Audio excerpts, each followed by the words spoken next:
How the Buddha looked at a broken world.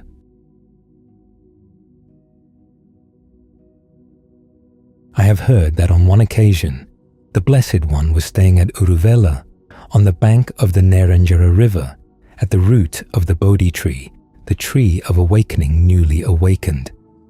And on that occasion, he sat at the root of the Bodhi tree for 7 days in one session, sensitive to the bliss of release. Then, with the passing of 7 days, after emerging from that concentration, he surveyed the world with the eye of an awakened one. As he did so, he saw living beings burning with the many fevers and aflame with the many fires born of passion, aversion, and delusion. Then, on realizing the significance of that, he on that occasion exclaimed, "This world is burning, afflicted by contact. It calls disease a self. By whatever means it supposes anything, it becomes otherwise than that. Becoming otherwise, the world is attached to becoming, afflicted by becoming, and yet delights in that very becoming. Where there's delight, there is fear. What one fears is stressful. This holy life is lived for the abandoning of becoming.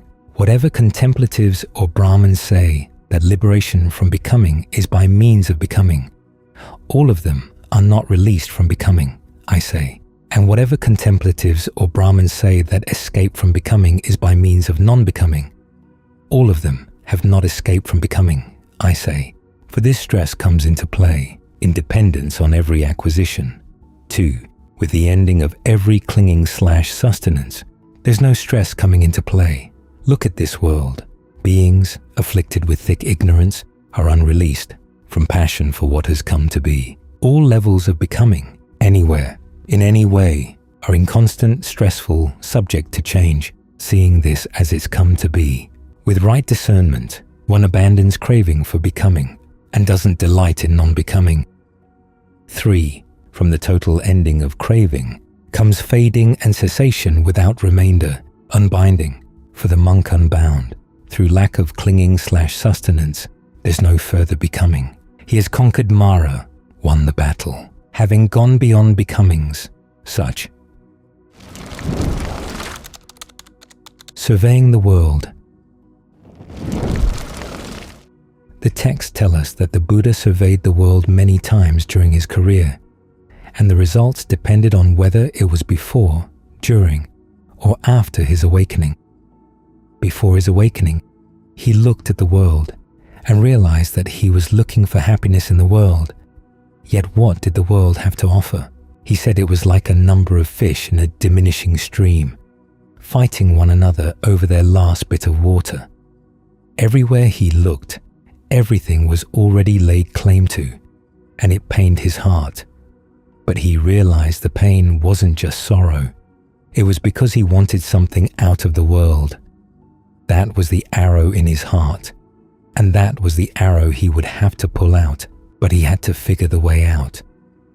It took him a long time, but on the night of his awakening, again he surveyed the world. After seeing that he himself had been reborn many times, he wanted to figure out why. What was the mechanism? What caused this to happen? If he could see the cause, then maybe he could put an end to it. So he directed his thoughts to the passing away and the re-arising of beings throughout the cosmos, and he saw that their re-arising was based on their actions, and their actions were based on their views. The actions, of course, were intentions. So in the third watch of his night, he looked at his intentions to see whether there was an intention and there were views that could lead to the end of this incessant cycle. And he discovered that there were. That's how he pulled out the arrow. After his awakening, he surveyed the world again. At this point, he didn't want anything out of the world. He surveyed it simply to see what he'd escaped from. Beings running around on fire.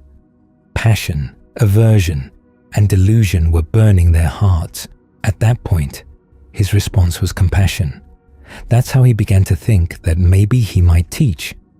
This is a point in his life that the commentaries get all upset about, because after all, he was going to become the Buddha anyhow, right? He was going to teach.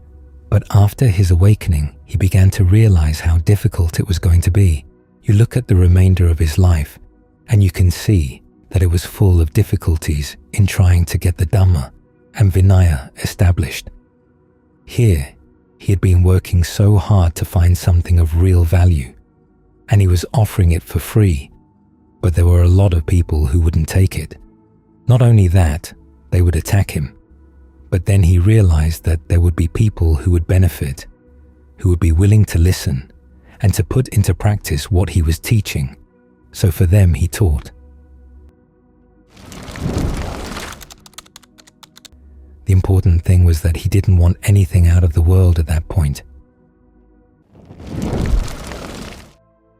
As he said later, if you're a good teacher, then when people follow your teachings, you're satisfied, but you don't let that satisfaction overcome your mind.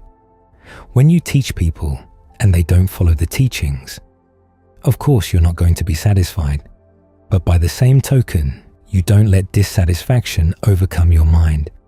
You teach because you know it's a good thing to teach, and is there for whoever will take it. So the lesson we can learn from this is that when we look at the world and we feel sorrow over the way the world is going, we have to ask ourselves, what can we do for the world? The best thing we can do for the world is to find that solid center inside that the Buddha found, so that we, too, can be in a position where we don't want anything out of the world. Then we can offer things of value totally out of compassion. But before we can reach that point, we have to develop a solid center in terms of concentration, which may not be totally solid. It doesn't get rid of all our desires with regard to the world. After all, we need to eat. We need to have food, clothing, shelter, medicine in order to practice. But we realize that the real problem, the arrow in the heart, is right here. We're the ones who shot ourselves with the arrow, so we're going to have to pull it out. So the best response to all the trouble in the world is to find a solid place in your heart. One, so that you won't have to suffer as the world suffers. You'll have your own independent source of well-being. That's for your own good and for the good of others. And two, so that you'll be in a better position to figure out what you can do that would actually be helpful to the world. After all, think of the Buddha. He may have had ideas about how to teach the Dhamma before his awakening, but it wasn't until he had actually gained his awakening that he really knew that this was how he had to teach. He knew that he had something of value, and he knew how he had found it. So that determined what and how he was going to teach it. The fact that he wasn't going to get upset about people who disagreed with him, people who listened to him and then went off someplace else. That was what enabled him to stick with it, because it can get discouraging. You teach people to go east and they go west. You teach people something good and they just toss it away. But the Buddha knew that he had something of real value, so the opinions of the world didn't have any meaning to him. We've got to learn how to develop our minds so that we can have that kind of solidity if we really want to be helpful to the world. Otherwise, we just become one more voice in the clamor, one more person trying to lay claim to things that everybody else would like to lay claim to. That doesn't solve the problem at all. The solution to the problem lies inside, in the qualities you develop in the heart and mind. This is the basic message of the Buddha's teachings on noble treasures, and what the tradition later worked up into the list of the 10 perfections.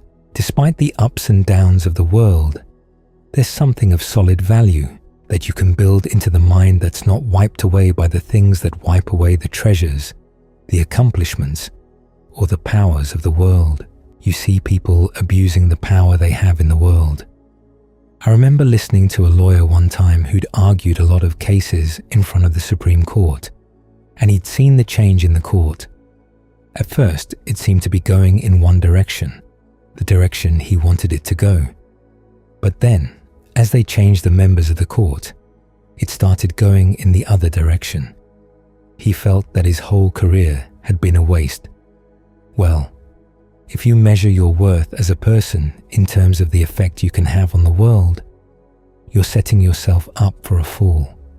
But if you measure the worth of your life in terms of the qualities you can build into the mind, then you're operating on your own territory. And it's not a selfish quest. The more solidity you can develop inside, the more things of solid worth you can have to offer to people who are interested. And that's the most a human being can do for anyone else. So as you survey the world, look into your heart.